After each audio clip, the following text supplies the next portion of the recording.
You don't make money buying self-storage facilities. You make money by avoiding the wrong storage facility. I've purchased 19 facilities over the past 5 years, and every winner had one thing in common. I spotted these red flags before signing the deal. Today, I'll show you exactly what they are. When I started buying self-storage, I thought the hardest part was finding the deal. But over time, I learned buying is easy. The challenge is avoiding the deals that look good on paper, but turn into nightmares once you own them. So today, I'm gonna walk you through red flags I personally look for before I ever sign a contract. These come straight from 5 years of experience in self-storage, owning 19 facilities, and a few painful lessons. Red flag number 1, poor location visibility. If you can't see the facility from the main road, your marketing costs go up immediately. Storage is impulsive. People go with the place that they notice first. A property tucked behind another building or down a dead-end road will always underperform. Whenever possible, look for frontage on a main road or at least signage visibility. Now, I don't always just completely avoid these,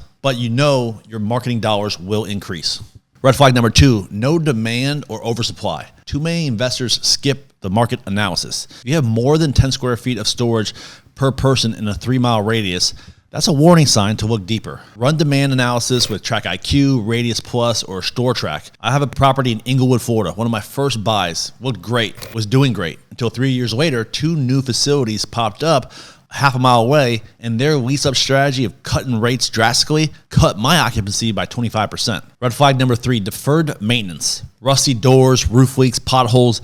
These are all things that make you spend more dollars. Every repair you ignore will now multiply once you take ownership. Factor these costs into your offer or negotiate seller credits. You should be buying everything in working condition. If it doesn't work, seller needs to replace it or discount their purchase price. Red flag number 4, no digital presence. The facility has no Google business profile, no website, and no online payments. That's lost revenue. Modern tenants book online. If management is still using paper ledgers, that's a massive value add opportunity that is easily achieved in the first week of takeover.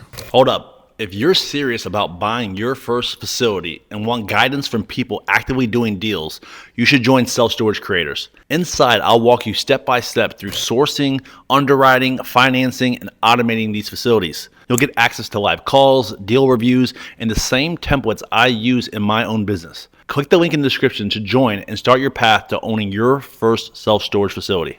Red flag number 5, unverifiable income. If the owner can't produce verified financials, run or get a big discount. Cash-only operations might sound old school, but they usually hide underreported income or units rented for free to friends and family. Always request bank statements to match against their rent roll or management reports. Their income scribbled on a piece of paper doesn't count.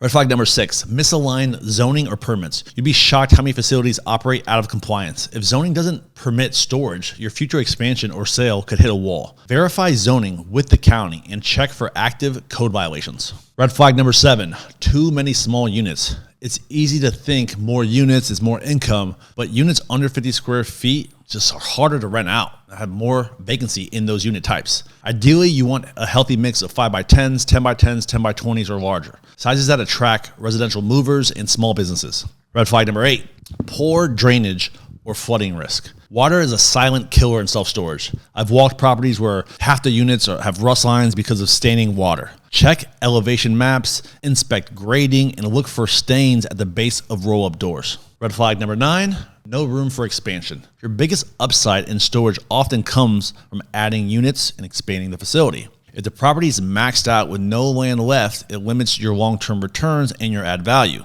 Even a half acre of extra land can mean hundreds of thousands of dollars in the future. So look for those extra lots. Red flag number 10, poor management or on-site staff. You're not just buying a facility, you're buying the people running it. If the manager seems unmotivated, disorganized, or unclear on pricing, you'll spend months fixing their habits. Always interview the manager during due diligence and check Google for customer reviews. That will tell you a lot about the manager and how they manage the property.